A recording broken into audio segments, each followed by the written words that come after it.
নমস্কার প্রিয় বিয়ার, আপনারা দেখছেন খবর তরঙ্গ। বাংলাদেশে অন্তর্বর্তী সরকার তৈরি হলো। প্রধান হলেন ডক্টর মোহাম্মদ ইউনিস। মোহাম্মদ ইউনিসকে শুভেচ্ছা বার্তা জানালেন ভারতের প্রধানমন্ত্রী নরেন্দ্র মোদী এবং সঙ্গে এও বলেছেন যত তাড়াতাড়ি সম্ভব বাংলাদেশে স্বাভাবিক অবস্থা ফিরিয়ে আনুন এবং বাংলাদেশের যে হিন্দু এবং অন্যান্য সংখ্যালঘু সম্প্রদায় আক্রান্ত হচ্ছেন তার প্রতি নজর দিন এবং তাদের নিরাপত্তা দিন। প্রিয় বিয়ার, ভিডিওটি ভালো লাগলে সাবস্ক্রাইব করবেন, এতে আপনার ক্ষতি হবে না। ভারতের প্রধানমন্ত্রী নরেন্দ্র মোদী বাংলাদেশের হিন্দুদের হয়ে কথা বললেন। এক টুইটের মাধ্যমে অন্তর্বর্তী সরকারের প্রধান উপদেষ্টা মোহাম্মদ ইউনিসকে শুভেচ্ছা বার্তা জানানোর সঙ্গে সঙ্গে তিনি এও বলেছেন যে বাংলাদেশের হিন্দুদের এবং অন্যান্য সংখ্যালঘু সম্প্রদায়ের নিরাপত্তা নিশ্চিত করুন। এটা ভারতের প্রতিবেশী দেশ হিসাবে আশা করব। সত্যি বাংলাদেশে যে হিন্দুদের উপর নির্যাতন হচ্ছে এবং হিন্দু মন্দির, ইস্কন মন্দির যে ভাঙ্গা হয়েছে তা ভারতের মানুষ অবগত, ভারত সরকার অবগত, যার কারণে ভারত সরকারের প্রধান হিসাবে নরেন্দ্র মোদী এভাবে শুভেচ্ছা বার্তায় সেটা বাংলাদেশের অন্তর্বর্তী সরকারের প্রধান উপদেষ্টাকে জানিয়ে দিলেন। এতে বাংলাদেশের মানুষের যারা এভাবে সংখ্যালঘু সম্প্রদায়ের উপর নির্যাতন করছেন তাদের কিন্তু মান মর্যাদা ধূলিসাৎ হচ্ছে। এটা কিন্তু তাদের স্মরণে রাখা উচিত। যেহেতু ভারতের মতো একটা বড় দেশ এবং একটা বড় গণতান্ত্রিক দেশের প্রধানমন্ত্রী শুভেচ্ছা বার্তায় এভাবে হিন্দু এবং অন্যান্য সংখ্যালঘু সম্প্রদায় উল্লেখ করে নিরাপত্তার কথা বলছেন, তার মানে সারা বিশ্বের মানুষ দেখতে পাচ্ছেন যে বাংলাদেশের সংখ্যালঘুদের অবস্থা খুবই অসহায় অবস্থায় রয়েছে। কেননা ভারতের প্রধানমন্ত্রী বিশ্বের মধ্যে সর্বশ্রেষ্ঠ এবং সবচেয়ে জনপ্রিয় নেতা, তাকে মিলিয়ন মিলিয়ন মানুষ ফলো করেন, যার কারণে যেভাবে তিনি শুভেচ্ছা বার্তা ডক্টর মোহাম্মদ ইউনিসকে দিয়েছেন তাতে তার ফলোয়ার এবং সারা বিশ্বে যে অসংখ্য মানুষ তাকে ফলো করেন তাদের কাছে কিন্তু সেই বার্তাটা যাচ্ছে। তার মানে বাংলাদেশে যে হিন্দু এবং অন্যান্য সংখ্যালঘু সম্প্রদায়ের উপর অত্যাচার হচ্ছে সেটা কিন্তু তারা জানতে পারছেন। তাই যারা বাংলাদেশের পরিস্থিতি নিয়ে এখনো সক্রিয় রয়েছেন, দেখছেন, তাদের আরও সক্রিয়তা অবশ্যই কাম্য। না হলে কিন্তু প্রধানমন্ত্রী নরেন্দ্র মোদী একবার যখন বার্তায় সংখ্যালঘু এবং হিন্দুদের প্রতি যে অত্যাচার হচ্ছে সেটা বুঝিয়ে দিচ্ছেন, ফের যদি এভাবে আবার উল্লেখ করেন তাহলে কিন্তু বাংলাদেশের যে ইমেজ সেটা নষ্ট হবে।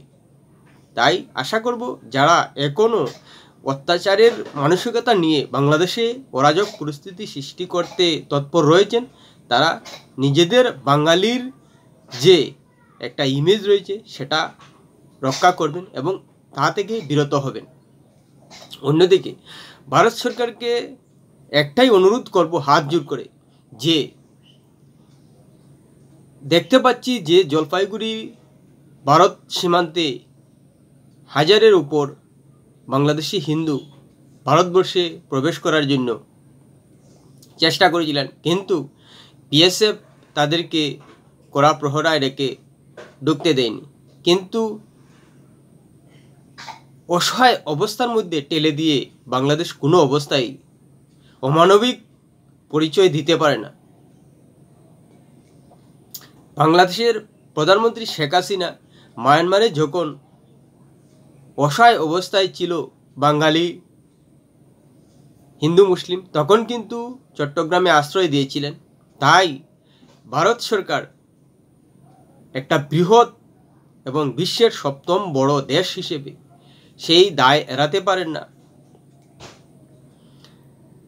এখানে একটা কথা উল্লেখ করা যায় যে বাংলাদেশ মুসলিম সংখ্যাগরিষ্ঠ দেশ, তাই মুসলিম যদি অসহায় হয় তাহলে হয়তো ভারত দুবার ভাবতে পারে।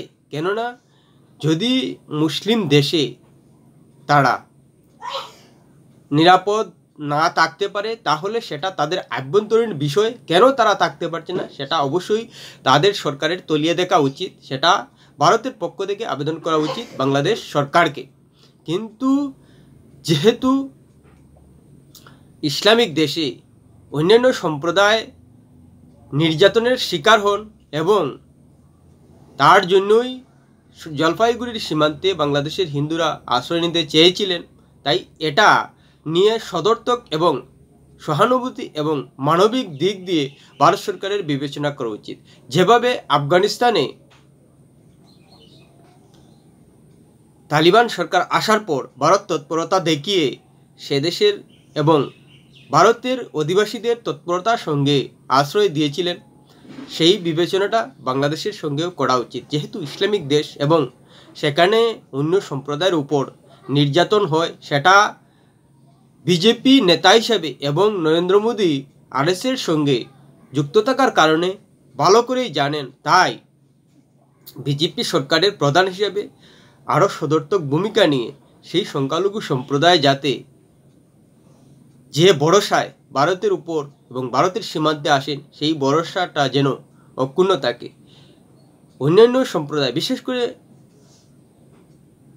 মুসলিম সম্প্রদায় যেহেতু ইসলামিক দেশেই রয়েছে, তাই তাদের আভ্যন্তরীণ সমস্যার কারণে বিবেচনা করা যায়। কিন্তু হিন্দু সম্প্রদায় যেহেতু সেখানে ভয়েই থাকে এবং ভয়ের কারণে নিরাপত্তার অভাব বোধ করলেই ভারতের দিকে ভরসার চোখে থাকায় সেক্ষেত্রে অবশ্যই ভারতকে আরও সদর্থক এবং মানবিক হয়ে ওঠা অবশ্যই কর্তব্য। যেহেতু সিরিয়া সহ অন্যান্য মধ্যপ্রাচ্যে যেভাবে অসহায় অবস্থা সৃষ্টি হয়, তখন কিন্তু ইউরোপের দেশ নিরাপত্তায় ভোগা মানুষদের আশ্রয় দেওয়ার একটা আগ্রহ দেখায়। সেভাবেই ভারতকে বাংলাদেশের হিন্দুদের আশ্রয় দেওয়ার জন্য কতটুকু কিভাবে করা যায় সর্বদলীয় বৈঠক করে বিবেচনা করা উচিত। না হলে এভাবে বেঘুরে প্রাণ হারাবে এবং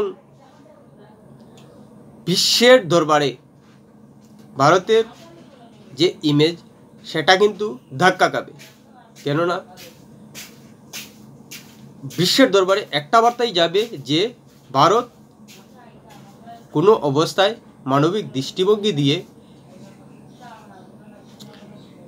হিন্দুদের বিচার বিবেচনা করে না। এতে বিজেপির প্রতিও কিন্তু ভারতের হিন্দুদের একটা ক্ষোভ সৃষ্টি হতে পারে। যেহেতু শুধু বাঙালি হিন্দুই নয়, ভারতের প্রতিটা হিন্দুই বাংলাদেশের বর্তমান হিন্দুদের নির্যাতন এবং অসহায় অবস্থা দেখে এবং নিরাপত্তা বোধের অবস্থা দেখে দুঃখবোধ করছেন এবং সহানুভূতি দেখাচ্ছেন। তাই এই বিষয়টাও কিন্তু এমনকি বিজেপি নিজেদের সমর্থকদের আস্থাকে ধরে রাখতে হলেও বাংলাদেশের হিন্দুদের নিয়ে সদর্থক ভূমিকা নেওয়াটা সময়ের দাবি বলেই মনে করি। প্রিয় বিয়ার, ভিডিওটি ভালো লাগলে লাইক শেয়ার কমেন্ট করবেন।